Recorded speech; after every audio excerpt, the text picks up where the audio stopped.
Imagine a life where luxury knows no limits, and every detail of your daily life exists to reaffirm your power and status. What would it be like to enjoy banquets so extravagant that even the ingredients seem surreal? And what about mansions that go beyond any concept of comfort, decorated with mosaics, sculptures, and supplied with private aqueducts? The rich in ancient Rome lived in a world of excess, where rings, jewelry, and even coins served to reinforce their social position. And what was the daily life of a Roman millionaire like? In this video, we will answer all these questions and explore what made this life so unique that only ancient Rome's elite could enjoy it. In ancient Rome, the elite lived surrounded by an aura of luxury and power, manifest in every detail of their daily lives. Wealth was displayed in grand style, especially at banquets, where the purpose was not only to feed guests but to create an impressive and extravagant experience. Roman feasts, known for their abundance of dishes and eccentric delicacies, were true spectacles. A famous example is the banquet of Emperor Heliogabalus, known for including rare and exotic foods like camel hooves and ostrich brains. These dishes were prepared with luxurious ingredients and served in pure gold utensils. Heliogabalus was known to incorporate edible gold and pearls into the food, a detail that impressed and reflected a level of power and wealth few could even imagine. These banquets were not just meals but symbols of the elite's power, where every detail mattered to demonstrate superiority. Among these millionaires, Marcus Licinius Crassus was one of the most celebrated.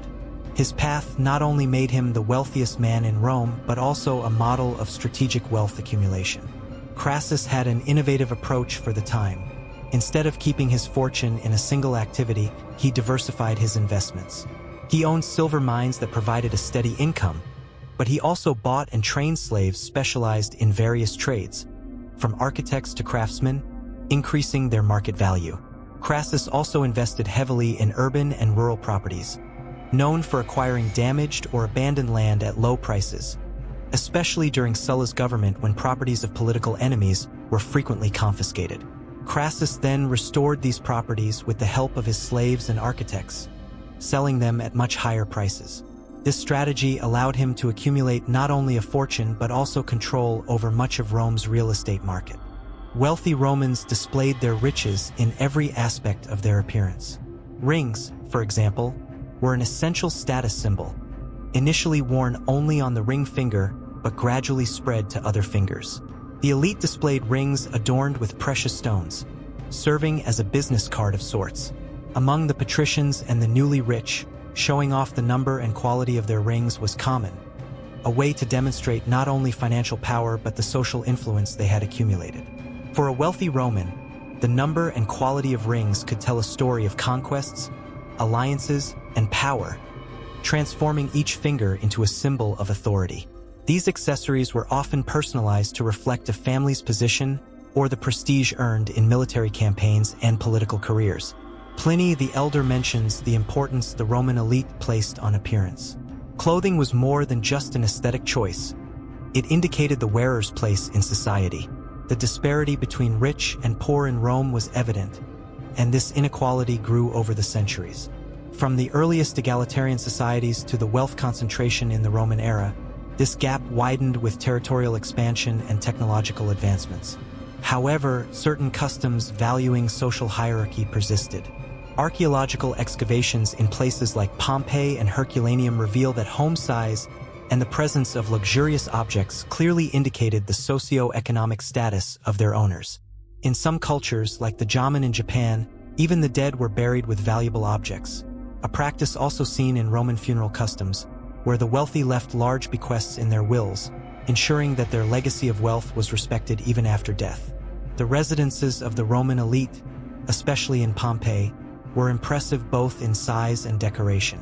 Many of these houses occupied areas up to 3,000 square meters, with numerous rooms and lush gardens.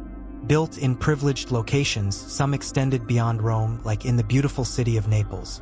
Many of these homes were preserved across generations as symbols of family legacy and proof of the continuity of power that upheld the Roman elite. Access to exclusive aqueducts was also a privilege reserved only for the wealthiest, with these systems bringing water directly to their mansions, unattainable for most Romans. Walls were decorated with detailed mosaics and paintings, reflecting the owner's refined taste, often depicting mythological scenes or idyllic landscapes. These mansions were a true status symbol and a reflection of the wealth accumulated by generations of patricians, becoming nearly as important as the wealth itself. Rome had a rigid social structure with clearly defined classes, including patricians, plebeians, equestrians, and senators. This social division not only determined access to political power but also regulated what each class could or could not wear or do. Patricians, for example, formed a hereditary class, making it nearly impossible for a plebeian to become patrician. This gradually changed, especially toward the end of the Republic, when some wealthy plebeian families managed to enter the Senate. However, Roman society remained divided, and even wealthy plebeians struggled to be accepted on the same level as patricians.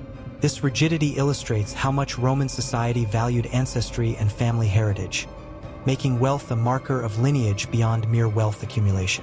If you find this kind of content on Roman society as fascinating as we do, don't forget to like this video to get more content like this delivered to you by YouTube. The Roman army, in turn, reflected this economic and social division. For the wealthy, serving in the army was a way to reaffirm power and gain prestige. Wealthy citizens could pay for their own armor and horses, allowing them to occupy more prominent positions. Simply owning quality weapons was a status symbol and allowed them to rise in military hierarchy and, consequently, in politics. This organization ensured that over the centuries, the Roman elite maintained control over both the army and the government, perpetuating their influence and power. The Roman elite included large landowners, military officers, and high-ranking politicians, forming a select group representing only about 1% of the population, but directly controlling the government and the army. Besides rural estates, they owned livestock, slaves, and invested in luxury goods like high-quality clothing and rare jewelry. Historically, these wealthy Romans diversified their fortunes between trade and agriculture, with many maintaining productive latifundia. This dominance wasn't only economic but also cultural, as the rich's influence could be seen in political decisions, laws, and Roman culture in general. Extreme wealth examples are found in historical records. In his will, Gaius Caecilius, a wealthy Roman, listed over 4,000 slaves and 257,000 heads of cattle, exemplifying the economic power some families could accumulate. His will allocated over 1 million sesterces for his funeral, an astronomical amount that reveals the importance of death rituals and the preservation of image to the very end. This type of practice was common among the elite, who saw inheritance and funeral rites as extensions of their wealth and prestige. For wealthy women, life was also filled with luxury. Their clothes were made of fine materials and adorned with jewels, and their hairstyles followed the latest court fashions. Many of these women didn't need to work and spent their days engaged in leisure activities like gambling, attending the theater, and shopping. This luxury also reflected the power of their families, symbolizing the social position of their husbands and fathers. In large mansions, domestic service was performed by plebeian maidservants who followed elite orders, often with tasks reinforcing social hierarchy, as seen in Pompeii paintings depicting servants attending to their masters. Rome's monetary system was based on coins like the denarius, sestertius, and aureus, the latter reserved for high-value transactions. Roman coins carried more than economic value. They were symbols of power. When Augustus established the practice of putting his face on coins, he consolidated power in the emperor's figure, and his successors adopted this practice. The use of these coins by the wealthy represented not only their economic capability but also their closeness to imperial power. The lifestyle of Roman nobility centered on concentrating power and wealth in activities the patricians deemed worthy. Although trade was an obvious source of profit, nobles saw it as degrading and thus avoided direct involvement in commerce. To them, agriculture and politics were the only fields appropriate for nobility, representing Rome's traditional values. This belief system aimed to preserve the image of the elite as guardians of Roman ideals and to avoid the corruption of patricians. Thus, nobles preferred to accumulate land and dedicate themselves to public service, ensuring that their image remained untarnished and that power continued to concentrate in those who controlled the land. A privileged Roman's routine included activities that reflected the value the elite placed on leisure and culture. According to Pliny the Younger, these citizens spent their days on walks, readings, philosophical conversations, and carriage rides, allowing them a relaxed and pleasure-filled lifestyle. This routine affirmed that the privilege of a few allowed them to live free from the worries of physical labor or the obligations of common life. In their leisure time, the wealthy also cultivated the practice of writing, in both Latin and Greek, reinforcing the image of erudition and sophistication they valued. This pastime allowed them to present themselves as cultured and intellectually superior figures, an essential status for the image of the Roman elite. Entertainment was also a fundamental part of wealthy Romans' daily lives. During banquets, the elite hired comedians, musicians, and actors to entertain their guests, transforming meals into social events. These banquets were carefully organized, with every detail planned to impress. In an era where social position was strengthened through personal relationships, banquets were crucial for solidifying alliances and reinforcing the host's generosity.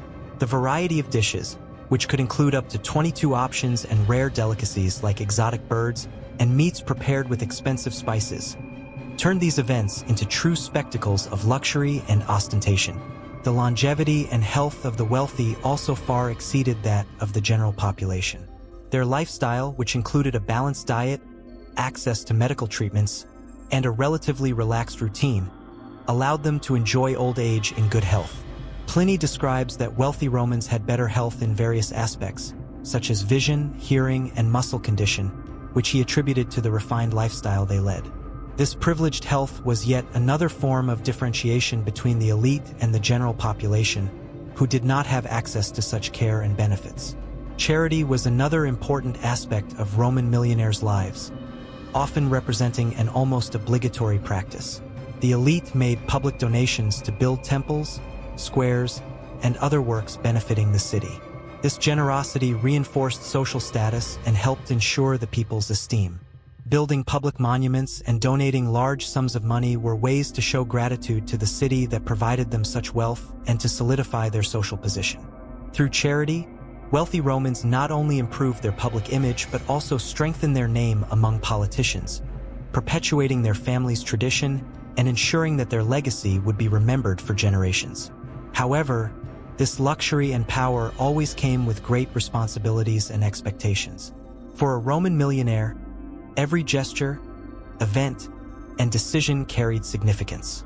Society expected them to act as leaders and guardians of Roman traditions, protecting Rome's values and legacy. A millionaire's life was not only about enjoying privileges, but also about maintaining a status that, while grand, required constant vigilance. It was necessary to balance luxury with generosity and public image with societal demands. For many, this meant a life of constant display and self-affirmation, where even moments of leisure and charitable practices were carefully calculated to maintain social standing. Thus, living as a millionaire in ancient Rome was far more than amassing wealth. It was a life dedicated to preserving image and status, where luxury and generosity had to go hand in hand. Now, if you could live as a millionaire in ancient Rome, how would you use that fortune? Do you think Roman society has similarities to our current society? Share your thoughts in the comments, and don't forget to subscribe and activate the notification bell to be alerted whenever a new video comes out, so you can watch it firsthand. If you want to know what happened in Europe after the fall of the Roman Empire, click on the screen and check it out.